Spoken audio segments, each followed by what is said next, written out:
Hey, FlimsyLunchTray here, and welcome to World of Warships, where again we're doing another news article. This one is pretty massive. Wargaming dropped this yesterday, although it says today on my screen, so it just depends on where you live. And it's their Waterline update, where they want to give an overview of what does the year coming, what's their plans, what's their goals in World of Warships in 2025. So there's a quick overview, and there's a video you can watch as well. I'm not going to watch the video. These Waterline updates are pretty important if you want to understand how the game is, the direction it's going, where has it been, and I think usually they kind of give these, I don't know if they do it all the time, but like a quarterly or every now and then they do like an update to the Waterline, if you will. So I did go through it a little bit yesterday, my time, and I'm a bit mixed. I think there's some things that are good and nice. I'll try to point those out for sure. Other things, after playing the game for 5.5 years, I just question like why can't Wargaming be more upfront about things that they're doing. There's kind of a pattern on some of the stuff I'm going to point out. Probably others of you have noticed it as well, but perhaps not, so we'll dive into that when the time comes. So this is an overview. They want to talk about classified documents. These were with the D-Day event we had last year. They want to talk more about operations of flagships. I've quite enjoyed operations of flagships. What I've seen thus far looks like some good PvE things. It seems Wargaming's kind of paying attention to the PvE realm a little bit more in the game. I'm favorable for that. Experimental ships, tech tree ships, changes to aircraft carriers and AA. So this one's going to be pretty interesting to pay attention to because they tried out some things last year and it was a mix of, I think in their eyes, some things worked, but some things didn't work. And one of the big things seems it's just too complicated with what they're trying to do. So go figure. Respawn event. Notice the word event. I'll come back to that. Convoy Operations, Mastery Badges, and Marks of Excellence. I think this is interesting. Customization, Event Pass, Historical Content, Collaborations, and Future Plans. So there's a video if you want to watch it. I'm not going to feature the video. We're just going to go ahead and start talking about things. So as they have in the red bar here, it's very important that all information mentioned below is a work in progress. It might change in the future, kind of like how you read the development blogs. Like anything they have in a development blog can possibly change before it gets implemented in the game. But the dev blog is going to be a step closer than what the Waterline update is, because it's like usually those dev blogs come out like the update before said update change is going to take place, right? So they've outlined goals that they have for 2025. They have 4 specifically. They want to add new types of mechanics and ships. I mean, that's always the goal, is to bring new ships into the game. But I'm a little curious about what they mean by mechanics, what that would look like, as well as provide more ways to play the ships you already have.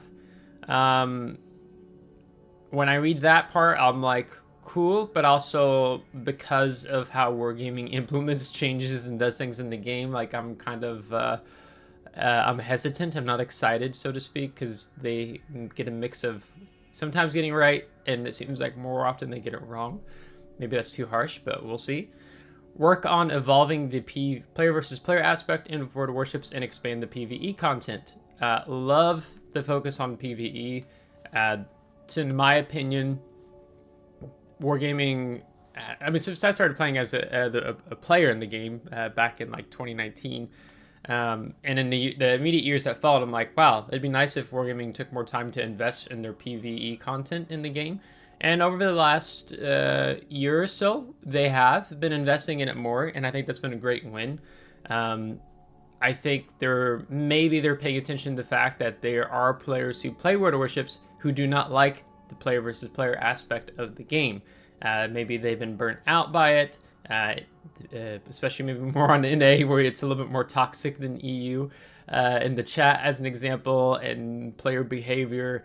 And they just want to come home and relax and not be screamed at for whatever play they make during a said random battle. In PvE, it's like way less toxic in the game, right? We'll have to see what this looks like in terms of what are they wanting to involve the player versus player aspect. Put more focus on historical and Navy-based content. I'm like, that's awesome. At first, I kind of like laughed when I first read this because a lot of the ships and mechanics in the game, like I could have a whole video on everything in the game that is not historically accurate or logic, whether you're talking about the mechanics of the ships in the game, the planes, the submarines, like, yes, it's a game, and I think Wargaming has been wise enough where they moved away from saying, hey, we balance said ship to its historical accuracy, and then they began moving into this, well, this is a video game. Of course it's not going to match real life. And they would use both arguments whenever it favored them. And then from what I have seen over the past year and a half or more, they've moved away from arguing that, or quoting that in terms of like whenever it favored them. So that's nice. At least they don't do that anymore. At least from what I've seen, I don't always watch their Twitch streams, but it was really annoying, and they would use that justify like in development blogs and things like that whenever it fancied them. But in terms of historical and Navy-based content, I mean, honestly, that's why a lot of people play the game, right? Your USS Iowa, playing it in real life, quote unquote, in a video game. I don't want to go too much on with that. But at the same time, they've pushed a lot of players away from the game for their development changes and reasons, whether it's between aircraft or submarines was the last big slap to the face. Implement changes to the aircraft carrier and A mechanics. Something needs to be done. Okay, something has been needed to be done for this for a really long time. Ever since the first CV we work with, I don't remember what it was called. It's basically you had a overview of the map and you could control multiple squadrons at the same time. I'm forgetting the term. And then they went into kind of what we currently have, and they wanted to make aircraft carriers more accessible for players to play in the game, which is true. It's accurate. More players play CVs now, but the balancing is just way off and out of tune in certain ways in mechanics. So they're talking about the lack of AA when you have a tier 10 CV that can drop a full strike off on a cluster of 5 ships, right? That's kind of bogus, and like 3 of them are like among the most strongest AA cruisers in the game, and it still gets the first strike off. Like, come on, you know. So something needs to happen, so that's good, right? So new approach. Over the years, we've added numerous mechanics to diversify gameplay, but this has made the game increasingly complex, very much so, challenging both new and experienced players. We plan to be more selective with new ships and mechanics, aiming to avoid making the game harder. That's a nice change if they follow through with this, and if they understand what this means. I'm a little annoyed with the F key, the magical button, you know, the burst fire. Now your ship's more accurate. All these things that makes it, you know, where a main battery reload boost isn't just a main battery reload boost anymore. It can be a consumable that does multiple different things, or depending on what ship it's on, it can have these different type of mechanics versus what it normally used to have, right? So it makes the game increasingly more complex. When you, like, a main battery reload booster is no longer just a main battery reload booster depending on what ship you're playing. And then you as a player who are playing against said ship have to try to keep in mind, oh yeah, that one's tweaked this way or that one's tweaked that way. And, you know, you get caught off guard because, oh yeah, that one also got the improved pin angles, or that one also does more damage when you activate it. And that one's 50% reload, that one's a 75% reload, you know, so on and so forth. The idea is to introduce time-limited content that will evolve over several updates before being removed. This allows us to rotate mechanics and remove those that don't pass the test of time. If any prove popular, we may bring them back. These additions will complement, not detract from the core gameplay, offering an extra layer of quality content. So, the first wave of time-limited content will arrive in Update 14.2 and stay until the release of Update 14.7. So, classified documents. Let's talk about that. So classified documents were first introduced in D-Day operations and are making return as a tool to enhance your ship and add depth to gameplay, okay? Now, here's the thing with wargaming you have to understand, as a World of Warships player, if you haven't already caught on to this. Wargaming over the last years has been really good about introducing certain things into the game as a temporary event for a short limited time over an update or two. This mechanic or this change will be introduced. So you had D-Day operations where they gave you classified documents. You had the battle type. It was its own battle mode, arms race, as its own separate thing. You had what was it called? The Pinata battle type or whatever. I can't remember what it was called. And there were certain buffs you could equip your ship with and use against the enemy team, right? And then all of those things they bring back into the game and seeking to do it in a more permanent way, right? So arms race, a lot of people liked it because it was its own separate battle type, and they, yeah, and I was one of those people, right? And then they implemented it as a permanent mode in randoms battle. So then it really blew out a lot of the damage records that people had, because now when your reload is ×3 with the buffs, or your shells are doing more damage, that's a little thing. That's only for those who are really particular about stats, so to speak.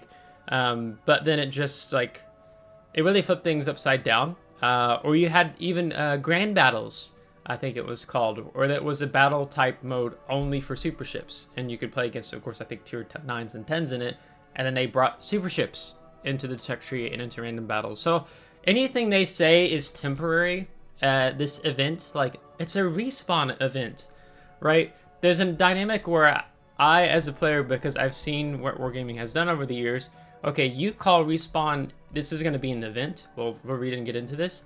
I don't believe you. I think you're testing it for an update or 2 or 3, and then you're going to be thinking about how can we make this a permanent facet of the game in some way, because they do it again and again and again. The track record speaks for itself. So you can say I have a tinfoil hat on about certain ways that Wargaming behaves, but hey, there are receipts. The receipts exist, right? So classified documents. The key difference is that they will now be available in regular game modes. Hey, no longer in ops, right? Now it's a permanent thing we're adding into the game.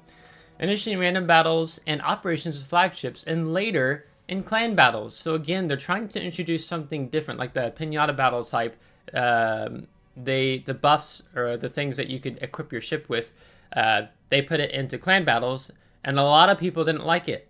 A lot of people weren't playing clan battles so much, and then they broke the game too, where I think it was in the Pinata battle type, or maybe it was a different one, where it was then you could, if you did something specific and then you went into random battles, your ship could not die, and you could just ram enemy after enemy. You'd be shot by Satsuma 510s, you'd be torpedoed, and you had no health left, and you wouldn't die, right? And you break the game in certain ways.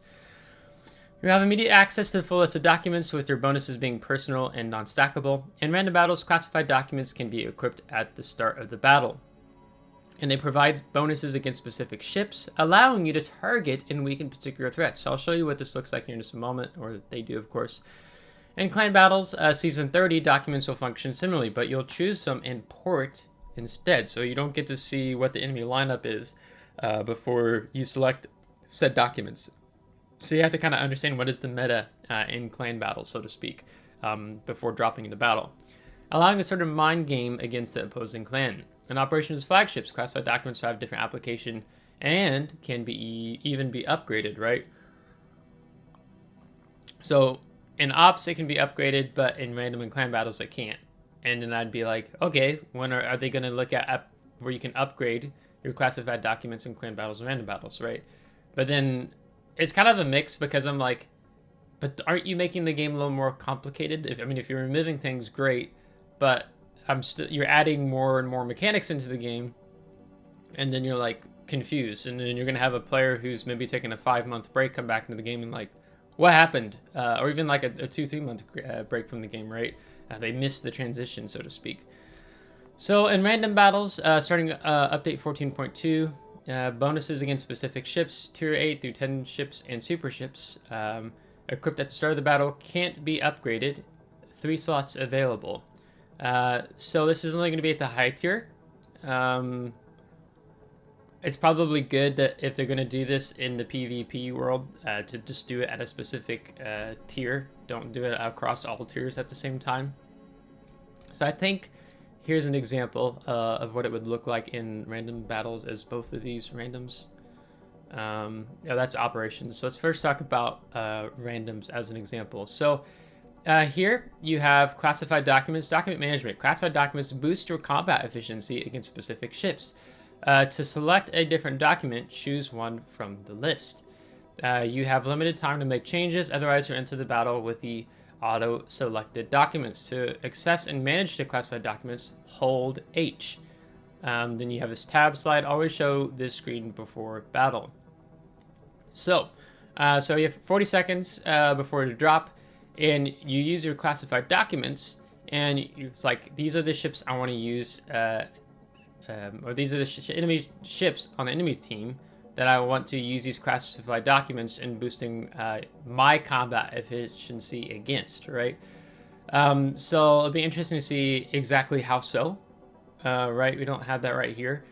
But this is what I suspect will happen. You're going to have a lot of people are going to use these. So let's say you get to choose 3 ships, right?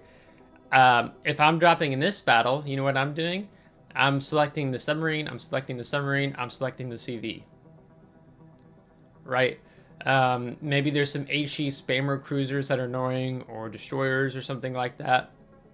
But I'm pretty much only going to be exclusively using them against submarines and CVs. And Wargaming's spreadsheets will tell them how players are using them in terms of what type of class, what ships are they using these classified documents in boosting your combat efficiency against said ships, right? So maybe it's the depth charges do more damage. Maybe your AA is a little bit stronger against the midway. I don't know. And then operations with flagships, so bonuses against specific ship types. This is tier 9 and tier 10 ships. Equipped at start of battle, upgradable starting from update 14.3, so you've got an update to kind of play with it. And then just 1 slot available instead of 3. So if I go back into this, this is Operation Ultimate Frontier. So here it's the same thing. And here the classified document says battleships fire damage. So you boost your combat efficiency against specific ship types, apparently, with fire damage on battleships. So I can hear like it's a Vermont. So I'd be more like, maybe if this is what you're taking on your ship, then I'd be like, well, if you're playing a Vermont with 369, 12, 457s, then, you know, battleship AP and SAP damage would probably be a better one to take. Clan battles, this is only going to be right now for season 30. Tier 10 ships and super ships equipped in port can't be upgraded, 2 slots available. Okay, so another layer of complexity is also trying to remember, okay, depending on battle type, either they're upgradable or they're not upgradable, or I could take 3 slots or versus 2 slots or 1 slot. In randoms, yes, it's tier 8s and super ships, but in operations and flagships, it's only 9 in tier 10 ships. And then in clan battles, it's tier 10 and it's super ships. So it water's a little muddy. I mean, it's not that big of a deal, but it just kind of adds a layer of, oh yeah, I have to be mindful of that. So operations flagships. Has some coffee here. Due to the strong interest in last year's D-Day and Star Trek events, we're bringing more PvE content with a new iteration of Operation Flagships. This is great.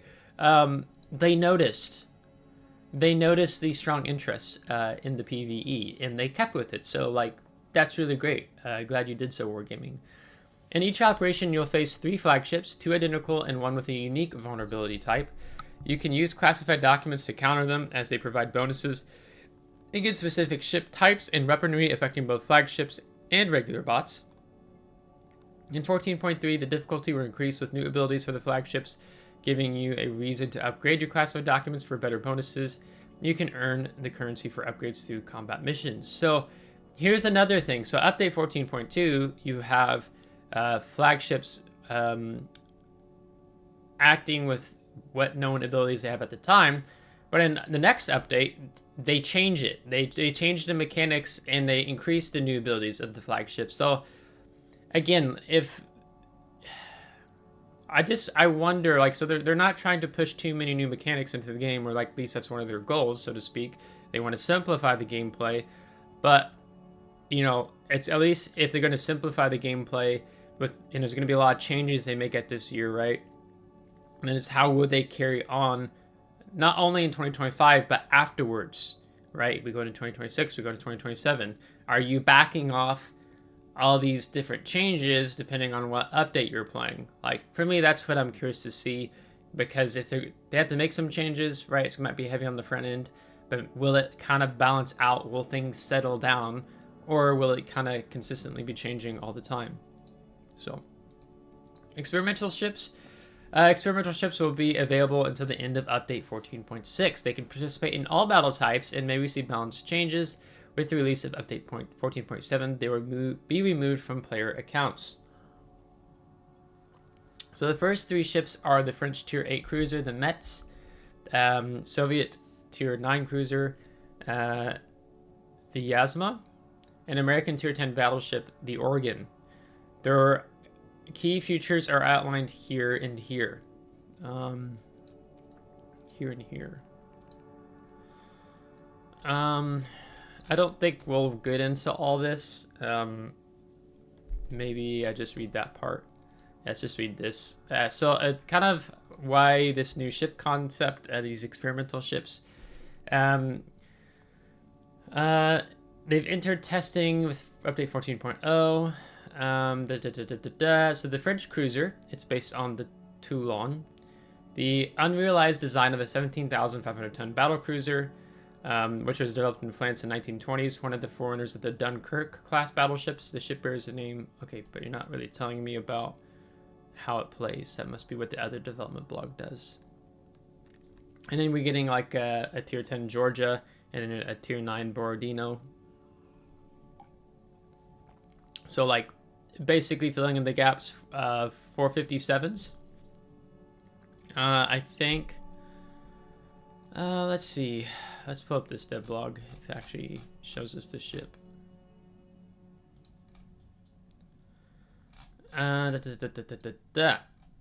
So it's a tier 10 battleship with 74,100 hit points, but you start the battle with 29,640 hit points.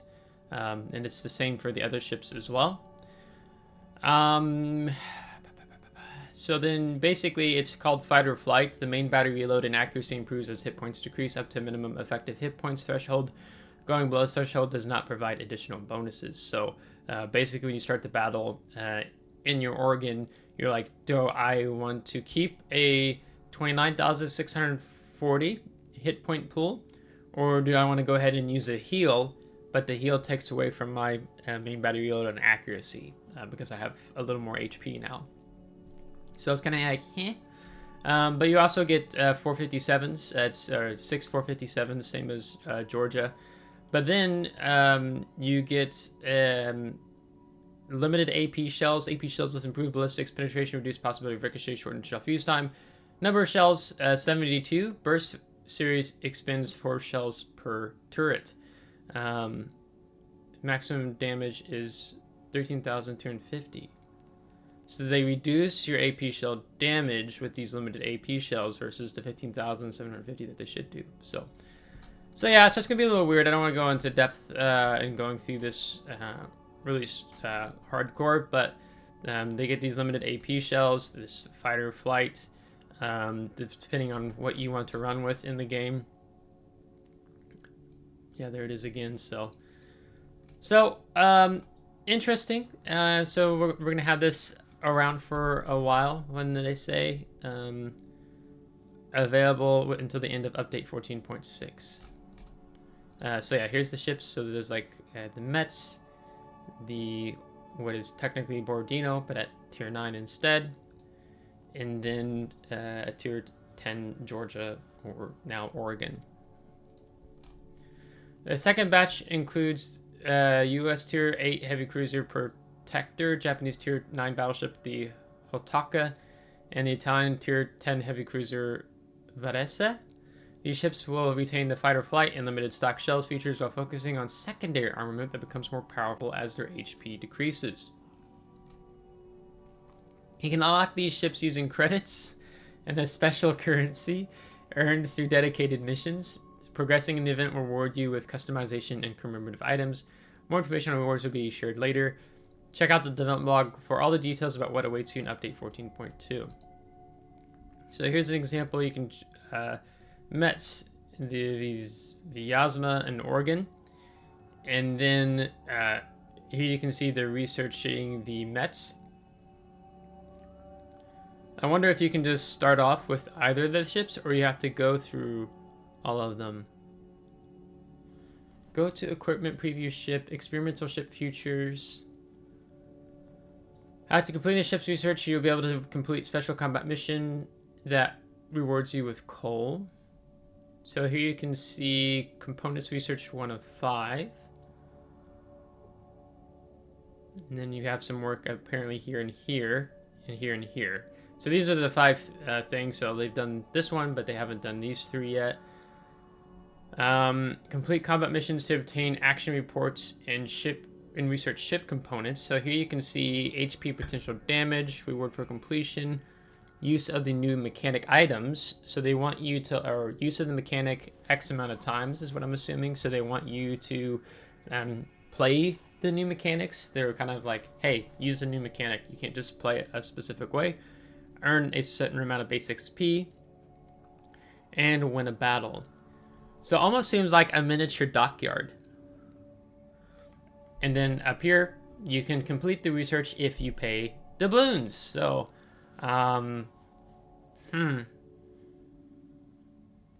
So it's like how many players are going to be willing to like grind through this ship before it's like fully accessible and not just throw a lot of doubloons at it.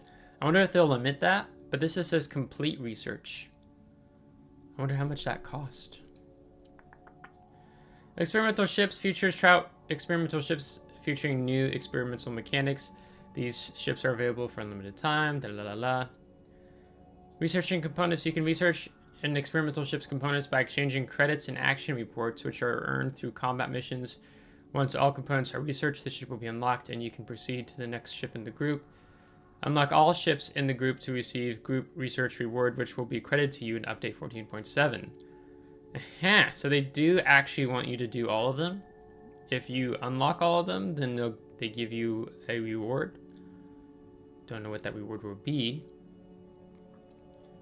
So I wonder how much credits it costs you to upgrade these certain things. Okay. Regular content. Now let's get back to more familiar types of content, and there's a lot to talk about. So American Tech Tree ships, a new line of American destroyers is planned. The Tier 8 Hughes, Tier 7 Hughes, Tier 8 Osborne, Tier 10 Christopher, and Tier 10 Burroughs. These ships will have both high damage output and rate of fire, as well as a unique smoke mechanic, though we can't talk about that just yet. As for their disadvantages, the ships will have large hulls and rather subpar concealment. So it sounds like the Elbing line. It sounds like the heavier German destroyer line.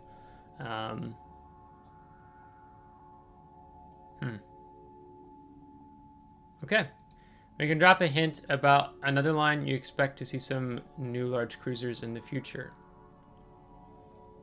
So I wonder if there's a cruiser line in the game with light cruisers, which one needs the large cruiser still, unless it's a completely new tech tree line. Changes to aircraft carriers in AA. We haven't forgotten about changes to aircraft carriers in AA. After testing the concept last summer, we were pleased with the results, but we identified the need for balancing, UI improvements, and more polishing. Based on feedback, we've made adjustments and are ready for the next phase. So aircraft will have 3 modes: travel, attack, and recon.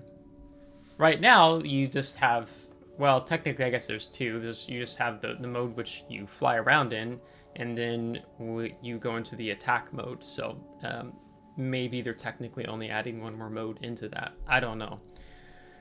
The goal is to improve the player experience, as the first iteration wasn't intuitive enough. Shocker, because there was a lot of things that were very complex and very dependent upon certain factors of what was used in the game. Here are some changes compared to the previous test. Recon mode, which allows you to descend and spot enemies, is going to be simpler and more immersive. Defensive AA fire will no longer prevent planes from spotting. So basically, if there was a...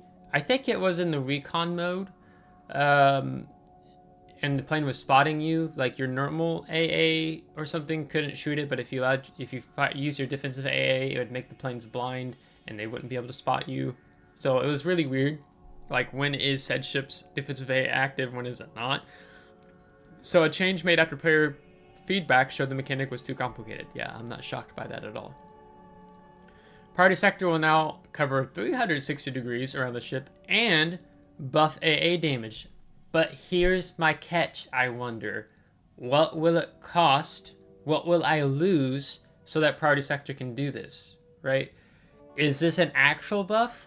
Or it's like, well, because of the AA mechanic changes, we reduced the overall damage output across all ship classes in the game. However, now your priority AA sector will do 360 degrees around the ship, and when you prioritize your AA sector, it buffs the AA damage, right? I don't know. So I just wonder what Wargaming is going to, if they're going to buff planes in some way. We've now given planes more hit points, right? And so it just kind of drowns it out. If it's just straight up buff and there's no catch, like, that's what I'm looking for. I'm looking for the catch. What will the catch be? Again, this is just nothing's set in stone yet, but this is what they're looking to do. A new AA consumable is in the works with details to be revealed later. Okay, so what your only AA consumables right now is defensive AA fire, right? And then prioritize your AA sector. Okay. It'll be clear which planes are dangerous and which are not. The speedometer will return. Okay. Aircraft carriers will still be able to use their secondaries as main guns when not controlling the aircraft. So if you missed that, when you're not flying around your planes, you could switch to your aircraft and you could shoot. Like on the test server, if you buffed the secondaries on your aircraft carrier, like, you had insanely long secondary range. It was really weird. And fighters and patrol fighters will no longer be able to spot ships. Thank you, Wargaming. Like, this is like probably one of the things I'm most excited about, because it's so, you have CV players, drop off the fighters and continue spotting on you while you're back in your spawn, and there's, a Hanover shooting you from 23, 24 kilometers away, Satsumas, Yamatos, all those type of ships, Wisconsins, Vermonts. They drop their fighters, patrol fighters, excuse me. And then fighters, if you use a fighter from your ship, you could spot another enemy ship who might be hiding nearby behind an island or something like that, or he's gone out of the smoke on the backside of the smoke now, right? So I think that's a good change. Yeah, that's a good change. Although on the contrast will be, in terms of patrol fighters no longer being able to spot, it will kind of get CV players in terms of their overall spotting damage that they contribute to the battle. So basically, it's a nerf to CVs, right? And it's a good nerf. Additionally, some commander skills for aircraft carriers will be reworked. We've also considered a mechanic that provides a small chance to dodge AA fire. See, there's always a catch. There's always a catch. Considering allowing you to deal some damage even against strong defenses. AA bubbles will also receive improvements. If you haven't tried the new mechanic yet, now's the time, as we plan to release them in 2025. Stay tuned for more updates on our website. See, there's always a catch, guys. There's always a catch. They always have to try to balance things out in favor of CVs and submarines in their game. Alright, respawn event. A new event is coming in update 14.3, where you can respawn after your ship has been sunk. A timer will appear, and once it hits 0, your ship will reappear on the map. There's no limit to how many times you can respawn. What does this sound like to me? This sounds like A lot of first-person shooter games. You know, whether it's you know, for example, I just started recently playing Helldivers 2, and you know, you die on the battlefield, and then you get called back in. Someone else spawns you in or whatever. I forget the technical term of it. Or you could be, you know, Call of Duty games, Black Ops. I haven't played those in a while. Maybe it's like Halo, right? You're in a campaign or something with, or it depends on what Halo game we're talking about. You die, you have, but you're division up with another person, or you just go back to your previous spawn point, right? So there's certain things that Wargaming's doing, like the respawn event, like the classified documents, and like making you can kind of equip your ship more this way, that way.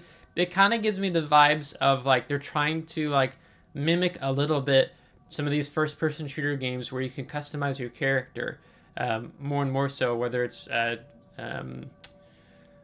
cosmetically speaking, it's make your ship a little bit more stronger in this way or that way. I mean, you kind of course, already have that in general between camouflages and how you take upgrades and how you take commander skills you take on your ship, right? But it just seems like they're trying to go another step beyond that even more so. So what I kind of wonder is like, you know, imagine playing a random battle. Polyomelio player, yellow's in. He kills 2 or 3 people, but it's kind of hard to anymore with Yellow Emilio because there's so much hydro in the game, right? But then you have people who don't use hydro. Oh, there's a smoke screen approaching me. I'm in a Clausewitz. Why would I ever consider using my 7-kilometer hydroacoustic search? I don't know why I would. Yeah. I've seen it happen. Why do you think I'm saying it? But so then you'll have people who just like throw away their ships because it doesn't matter. I'm gonna spawn back in. So yes, it's an event, right? But what did I just give a whole long spiel on in the beginning? When Wargaming tests things out, they introduce things at events. They're looking at the possibility of making it somehow a permanent facet of the game in some shape or form. Okay? So we'll come back to this later in the future to see if Wargaming wants to run with this more like in the summer or the fall or maybe in 2026. And they'll be like, remember the respawn event? Yeah, well now we're going to make that a permanent aspect of the game in this game mode or whatever, right? So I'm just curious what Wargaming is thinking, what's behind this. And here's the thing, okay? This is what I don't like about Wargaming's tactics, whether we're talking about the Pinata battle type, the classified documents, arms race, grand battles with the super ships before they came in randoms and stuff. And this is directly to you, Wargaming, if you're thinking about testing these things out to make them a permanent aspect of the game, then go ahead and be upfront with us as the player base and tell us. Don't just be like, oh, it's just a temporary event. We're going to like, it'll only be around for an update or two, and then we're going to take it away. Okay, for player bases or content creators like myself on the game, I will view that differently if you tell me we're looking at making this a permanent aspect of the game, right? Maybe this is something that's already known. If it is, then there needs to be more information to players that's saying whatever new things you're bringing to the game, we're looking at making them, even if we word it as an event or it's only temporary for limited available at the time, they're actually looking at making this a permanent aspect of the game. Then you need to communicate that with the player base. You can't just like do these like little events and things like that, or these separate battle modes, these game types, or these classified documents that improve certain ship characteristics, and say it's only for this limited availability of time, and then several months later saying, oh, psych, this is actually something we're permanently looking at bringing into the game. And here's why I'm really fed up with this aspect, is because, like, for example, if I know you're looking at bringing arms race as a permanent mode into random battles, and you're upfront and you tell me about that, I will give you input as a player. I'll respond to your surveys or whatever and say, hey, I really like Arms Race as its own battle mode or its own separate battle type. But I personally wouldn't want it in randoms battle. I like kind of this relaxing and chilling out. You know, maybe if I'm concerned about stats or whatever, I just want to like chill out and just like have fun in this different battle type, right? So then instead, this is what happens, okay? So you have people who like, I really like this event. It was really great. It was a nice change to the game. Wargaming's like, oh, people are so positive about this temporary event that we're technically actually already looking at making a permanent aspect of the game, and we're going to come back and surprise them and say, hey, this is going to be a permanent aspect of the game in some shape, form, or way. But then those same players who were very positive, perhaps towards this event, they liked it that because it was temporary, it was for a limited time only, it was its own battle type, right? And then when they circle back and now it's going to be a permanent thing in the game, then those same players might have been, well, I would have given my input, I would have given my thoughts differently if you, Wargaming, had been upfront and told me this is something that you want to bring into the game permanently. Okay, that's my contention. That's one of the things that I do not like what Wargaming has been doing for the last several years. Okay, now there might be a time or two. It's not always. I know it's not always.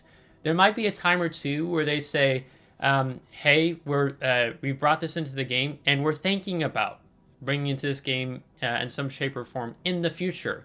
There's probably maybe once or twice they've done that for certain things. But there are other times they straight up don't. They don't give any context that, hey, actually in our long-term plans, we're thinking about making this a permanent aspect of the game. Now, one of the things that's really nice, of course, is that Wargaming is doing the Waterline updates, right? Giving you us players more of a long-term outlook into the game. But I'm really tired of Wargaming presenting something as temporary, for limited time only, and then circle back a couple months later or the following year and saying, now this is a permanent thing of the game. Because my context, if Wargaming is upfront with that information, my context and feedback will be different if I know that this is something that you're looking to bring into the game permanently at a later date, right? So I get really annoyed, if you can't tell, in terms of how Wargaming does that, because for me, it's not like they're not being upfront, so to speak. And it can be, of course, that they don't know if they want to bring it in permanently into the game in the future. And they're saying, well, we just want to temporarily test it out as an event and see how players respond and then come back to it. Okay, but if that's the case, tell us. Communicate that to us as a player base if you're on the fence and you don't know. But if you at least upfront and saying, hey, we're thinking about bringing this as a permanent aspect into the game, when we test it out for the first time in the game as this temporary event, then my feedback will be different. Because it's going to have long-term consequences into the game and how you're going to be changing the game, changing the meta of the game, with your balancing into development changes versus it's a temporary limited time only. Okay, so my tinfoil hat, which I don't really believe so much as a tinfoil hat, like meaning conspiracy theorists, is that yes, the respawn is an event, but I'm really curious to see if they're going to bring this back into the game in some shape or form in a permanent way. That's all I'm saying. Okay, maybe. Of course, when this comes, next update in update 14.2, as update 14.3 comes in, maybe they end up saying something in their article about the respawn event and say, well, we're actually looking at making this a permanent aspect in the game. Okay, if you are, tell us. That's all I'm asking. Tell the player base what you're thinking, versus kind of hiding behind these vague things and these false pretenses that this is only a temporary thing when you're actually looking at making a permanent aspect of the game, some shape or form, and not just an event. Okay, I'm getting really tired of being a player of this game for over 5 years and you doing that again and again and again, because my feedback would be different. Anyhow, that being said, Convoy Operations. I like Convoy Operations. I think they're really fun. In update 14.4, we're giving convoys a new twist. You'll be able to play them as operations across all convoy maps. The primary task will remain the same, but secondary tasks will be random to add variety, similar to D-Day and Star Trek Operations. Eventually, standard operations will receive some updates to the secondary task. Cool, excited for that. Mastery badges and marks of excellence. First, mastery badges and later marks of excellence will be added to the game. If you've played on other wargaming titles, you might be quite familiar with them, but for those who aren't, they are similar to achievements. So this is something they have in World of Tanks as an example. To earn mastery badges, you'll need to achieve more base XP in a single random battle than the average XP of other players in the same ship with a set period, or within a set period of time. Marks of excellence are earned by consistently achieving exceptional results in the same ship across multiple battles. So who's going to have the most marks of excellence in Colbert? You know who I'm talking about. The old Twitch streamer, John the Ruthless. Love watching him play Colbert. You know, so basically those type of ships that you play really well in, right? So this gives something, I think this is a good thing, because, for example, I hope this doesn't sound exclusive or something like that. I don't mean it in that way. But in talking about with men, typically, we're very goal driven, and you have to, if you put something out in front of us, we'll work towards it. It's like a task to achieve, and then we feel good about it. Typically, that's a male trait. Of course, females as well can have those traits, but typically it's a male trait in that we're very task oriented and how our brain functions and how we process. So for me, it's exciting because it's like, oh, like now I can show off. Like I think in World of Tanks, on your main battery, on your turret, on the barrel, it'll have, I think it's white circles that go around with the marks of excellence. And then so other players can be like, oh, that's a really good Hellcat player. I think that's a tank in World of Tanks. Maybe I'm wrong. But, or with your, what's the, it's the one with the derp gun. I don't even remember it now. I haven't watched a World of Tanks video recently. So I think that's a good thing. Customization. After the positive feedback for the enemy destruction effects last year, we plan to add more of them. Additionally, new customization options are in development. So this isn't surprising to me at all with the destruction effects. As soon as I saw them, okay, here's another receipt for you guys after I went off on a tangent about the respawn event. This was a temporary destruction effect. And then I knew as soon as I saw it, they're going to introduce that into the game as a permanent thing, and then another way of monetizing the game in terms of cosmetics and customization. They have. Now, I don't recall on this one if they said that they were looking at bringing it into the game permanently. Maybe they did. But as soon as I saw it, I'm like, yeah, they're thinking about making it this a permanent aspect of the game. And they did. And it's another way for them to make money because you can like buy them for doubloons or whatever. So there you go. And there's going to be more customization options in development. So I wonder what those will be. Event Pass. We've been refining the Event Pass and we plan a major overhaul this year. This focus will shift to medium to long-term goals, with the Event Pass lasting 2 to 3 updates and being more accessible for casual players. Okay, here's my thoughts on this. So if the focus will shift to medium to long-term goals, and these event passes are now going to last 2 to 3 updates, okay? Does that affect the rewards? Are players for the said event pass, are players getting less rewards versus how the event pass is now? So for me, I'm thinking that they're probably going to nerf. This is hypothetical. I have no clue. But I'm thinking that this will nerf the event pass. Maybe I'm wrong. But it wouldn't surprise me if it's going to nerf the event pass overall. Just given Wargaming's track record with nerfing things that players receive in the game. That's not in Wargaming's mind to their advantage, but to the players, what ends up being to the players' disadvantage. And so they as soon as they figure out how players are quote unquote taking advantage of their game that they feel versus like what is wargaming this regularly offers, then they end up switching it up. I'll give you a classic example of this, okay?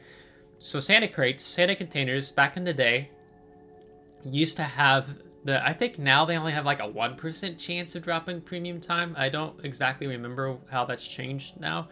Or if it's like 1% for like 30 days or 180 days or 90, I don't remember. But back in the day, players, the chances to get premium time out of Santa crates was a lot higher overall. So what players would do, terrible for players to do this. A lot of players would, and that's sarcastic, a lot of players would buy a lot of the Santa containers, and they would get a year's worth of premium time by buying the Santa containers without actually just straight up buying premium time. And it was kind of like it was very favorable for players, right? Because like, you know, maybe you're going after some of the classic ships in the game, you know, if you're talking about Missouri, Benham, ships that are just no longer accessible, Kamikaze, right? And so players would be like, I'm going to have a chance maybe to get one of those ships, right? But I'm going to go ahead and just buy the Santa crates because I'll get about, depending on how many I buy, I'll get, you know, 30, 60 days, a half year, or a year's worth of premium time while also trying to get the ships. And so content creators, even myself, were encouraging players in that fashion as well. Because it made sense, right? You'd get your premium time. As soon as Wargaming figured out that was a thing, what did they do? They nerfed premium time on Santa crates into oblivion. It's not oblivion, it's like 1% or whatever. If it's different, I'll try to word it here on the video or put it on the screen. So it's just really annoying. Like, once it feels like players find a good thing, Wargaming is like, nope, you're taking advantage of our system that we've presented towards you, right? Because this last year, I don't understand. They were complaining about inflation in their game with player resources and stuff. There's inflation in our game. It's like, well, you control the value of your things in your game, right? And so, yeah, so that was kind of really weird for me to understand and talking about inflation in your video game. So maybe there's like a whole spiel on that in the video game world and the market, but it's just like, really? Sometimes you have to take the L. Historical content, we've received great feedback from historical enthusiasts, especially about events like the Battle of Java Sea and the Battle of Leyte Gulf, so we're bringing more of them. An adventure dedicated to the Battle of Narvik and Dunkirk is in development, and will span updates 14.3 and 14.4. To commemorate Dunkirk, we're also adding small-scale event, introducing a new type of PvE gameplay outside of regular battles. We're also celebrating the anniversary of the Operations 10 Go with a new collection of 2 historical commanders and other thematic items. 2 dockyards will feature historical ships, including German Tier 9 cruiser, the Blücher. Additionally, 2 past dockyard ships are returning: Dutch cruiser D7 Provincian in update 14.1, and German destroyer ZF6 later on. I skipped ZF6, but I have D7 Provincian. So wait, so they're recycling the dockyard? Additionally, 2 past dockyard ships are returning. And what way are they returning? Are they like, you can pick them up as a reward and attached with another dockyard, or not? Maybe because we're already on this item right now. I got some. I was talking about in the game. Let me just pull it up. Because apparently I needed to be more technical. Here. So you have these finest hour premium container contents, and now you can buy these containers with the exclusive chance of picking up this dockyard ship. So I was saying, like, quote, sell. Wargaming selling a dockyard ship. And yes, I know super containers. Yes, I know Santa containers give you a chance to pull a past dockyard ship, right? But my point with this container is that you know, I don't have to buy a Santa container that has a chance of pulling hundreds of, or whatever, or super container, different various types of ships altogether, and a couple of dockyard ships, where this container straight up is like, yes, you can get a ship from this container, and it's only this ship for 1% chance. So I'm really curious about the drop rate, if they have a guaranteed drop rate for the ship with these containers. I don't necessarily see why they would, but it'd be interesting to see. So that was my point. And these are containers that you can just straight up buy for doubloons, right? Where standard crates are temporary for limited availability for limited time only, is what I'm trying to say. And you can't just straight up buy super containers unless you chase some sequential event bundle, or like you can buy some for community tokens, but you can't outright buy community tokens, right?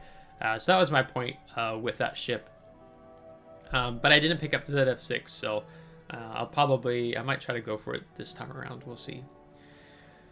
Collaborations, while 2025 will focus mainly on historical content, there'll still be room for collaborations. We don't plan to introduce new IPs to World of Warships unless something really cool comes along, but you can expect to see plenty of familiar and beloved titles. So, there you go. Future plans. Here are some things we'd like to do in the future with no specific timeline is set yet. We haven't forgotten about them. So first we're well aware that you would like a new map, and it is on our to-do list for the end of 2025 or early 2026. So this means, guys, late 2026, early 2027.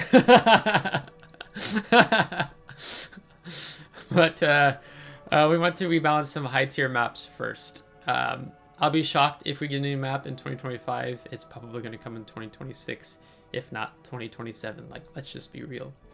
Maybe they've already been working on it, and that's why they're confident in saying this, but I'll believe it when I see it. We're considering introducing operations for low-tier ships as a sort of tutorial. These will take place on small maps and use shortened versions of existing operations, making player progression smoother and preparing them for future battles. It also gives PvE players a way to start their journey directly in this mode. This is great. I've criticized... would I criticize? I don't know if I would say criticize. Maybe it is, in a good way. I don't mean it in a bad way. That this game really lacks a decent tutorial.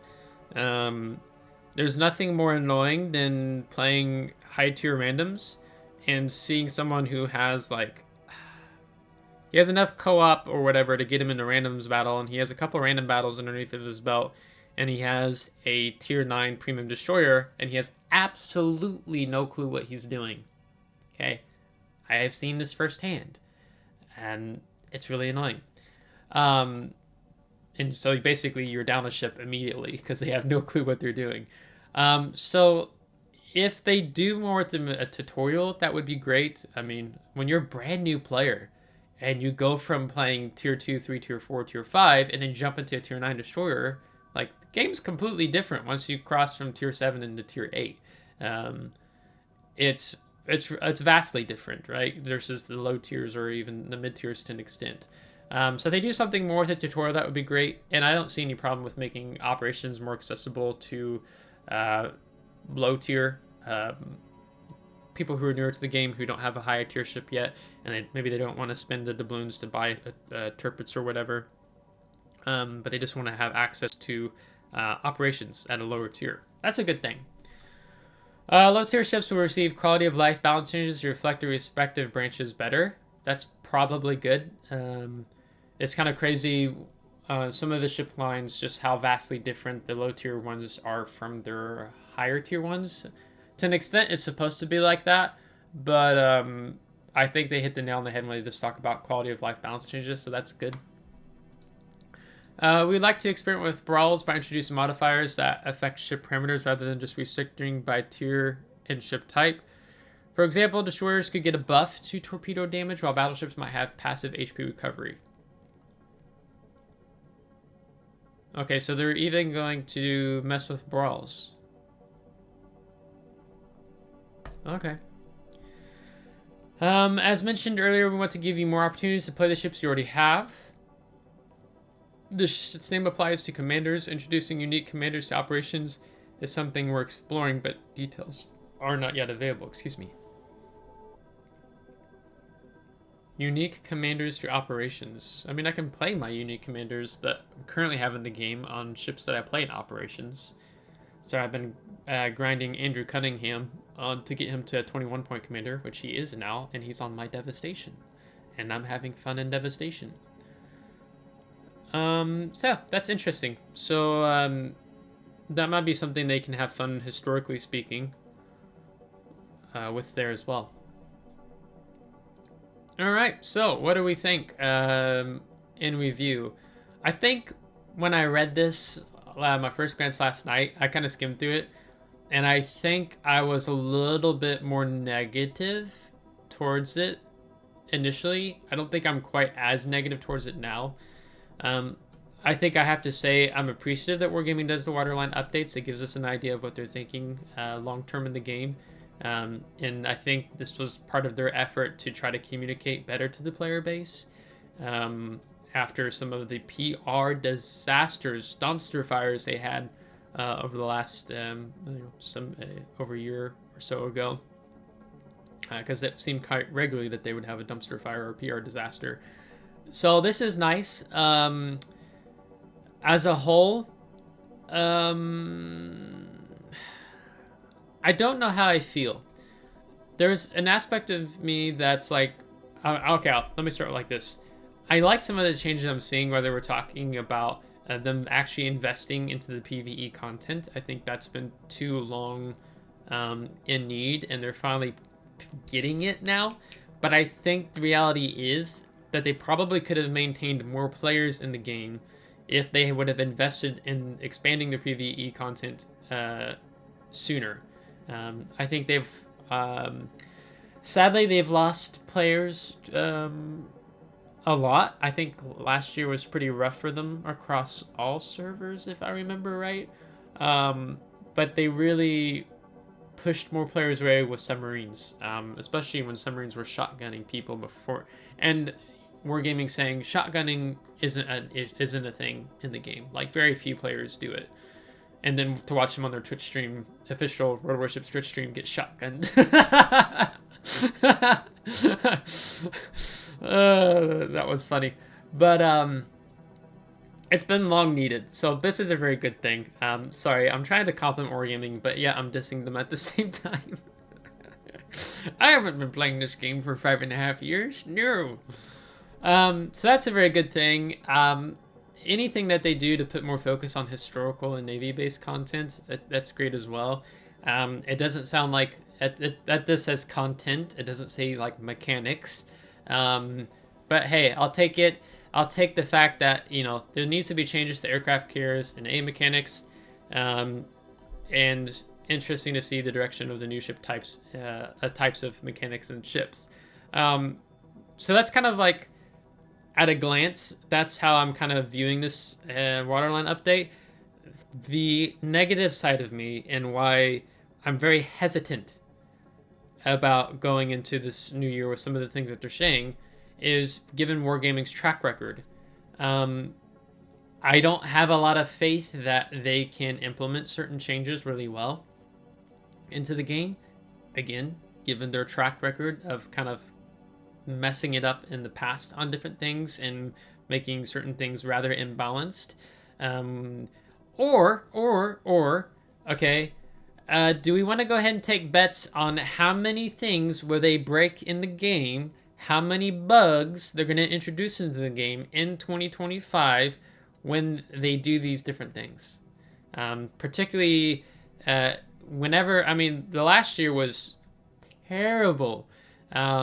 In terms of whenever they introduce some new mechanics or a like the pinata battle type, I think again that was with the ship characteristics, that they bugged it where it could even affect in randoms battle. It might not be the pinata battle type, maybe it was something else. But my point being that, you know, like they changed, all they did was change the camera view, and they like busted the game. So I was like, how many bugs are they going to introduce? Because they don't understand their coding. Their coding is spaghetti. It's pasta. They don't understand how it works. Like, how can you make this, in terms of development, a change in the game regarding the field of view of your camera, and you break the game in several different ways? Like, so, I mean, that's what I'm going off. That's one of the things I'm going off of in terms of just not having a lot of faith in Wargaming to implement changes very well into their game. And I think you see that reflected in player server population going down year after year. It's been going, I mean, you had an artificial inflation during COVID, but when you start trying to put things into the game, it's like trying to pound a square peg in a round hole. It doesn't work out very well. So yeah, some things are nice. Other things I'm just like, guys, I don't have a lot of faith in Wargaming to implement the changes really well, given their track record and what I see year after year. So yeah, I think we'll leave it at that, because this is over an hour long now. It was a massive, big to-do-da. I originally was going to do a different video today, but this one felt like really important to talk about and get out. I haven't watched any other, there's probably going to be other World of Warships content creators on YouTube and on Twitch that talk about it. Check out their thoughts as well. I haven't seen what anyone else is saying, and that's part of why I wanted to get this out and not kind of be my view be affected by what other content creators are saying, as an example. But what's cool about other content creators when they cover this is that they'll hit on things that perhaps I miss and I don't think about in this video. So check out, see what some of the other content creators are saying. You know, I would even say someone like Flamu, because Flamu's been playing the game really for a long time, and he understands things really well. Even when he's the one who's going out into the test server with people, figuring out how the game's busted or what bugs have they've introduced into the game and recreating them, things like that. And of course, there's other content creators as well. You can cover that, can probably give you good thoughts and feedback on the game. So that being said, if you liked today's video, give a thumbs up. If you didn't, give a thumbs down. Subscribe if you want to see more. If you're subscribed, thanks so much. I really appreciate it. Let me know in the comments what you think about this update. What are you looking forward to? What are you perhaps nervous about? And wondering what's going to happen. So until next time, take care.